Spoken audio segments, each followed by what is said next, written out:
Bonjour et bienvenue.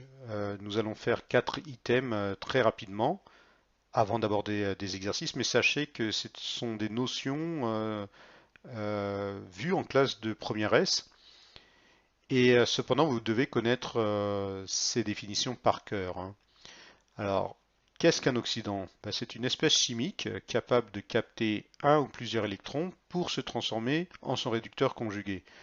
Donc, l'oxydant il se note OX, il va capter un certain nombre d'électrons au nombre de n et il va ensuite être réduit, c'est-à-dire il va se transformer en son réducteur conjugué.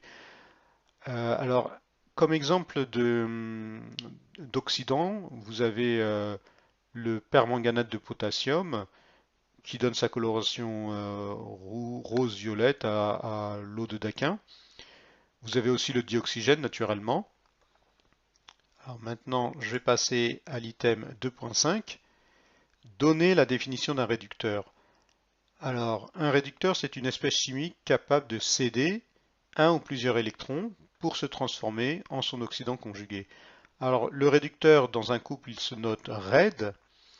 Ce réducteur, il va donc céder un certain nombre d'électrons et il va se transformer ainsi en son oxydant. Donc, on dit que le réducteur a été oxydé.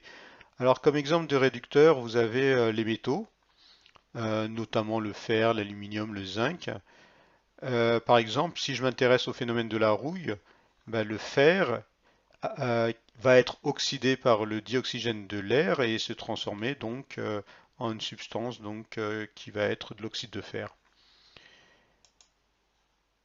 Alors à présent, item 2.6. Donner la demi-équation redox du couple ox-red. Alors sachez que dans un couple redox, l'oxydant est toujours mis à gauche et le réducteur à droite.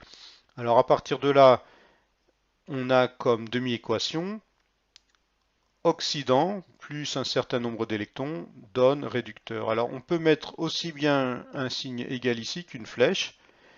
Voilà. Et dernier item pour cette vidéo, item 2.7, donner l'équation de la réaction redox entre les couples OX1 RED 1 et OX2 RED 2.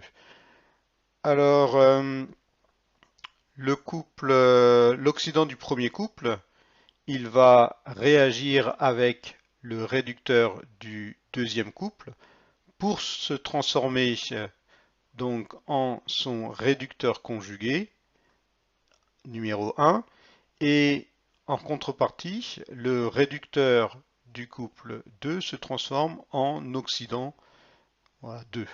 Alors tout cela se résume dans cette équation. Alors remarquez bien que euh, par rapport à la demi-équation, il n'y a pas d'électrons, c'est la première remarque à bien noter.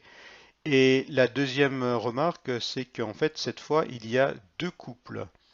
Ok, le couple oxydant 1, réducteur 1, puis le couple oxydant 2, réducteur 2.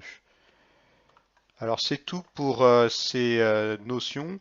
On va très vite passer aux exercices, hein. Sachez que ça tombe au bac et surtout à l'ECE, hein. Il faut savoir équilibrer des demi-équations redox et des équations redox.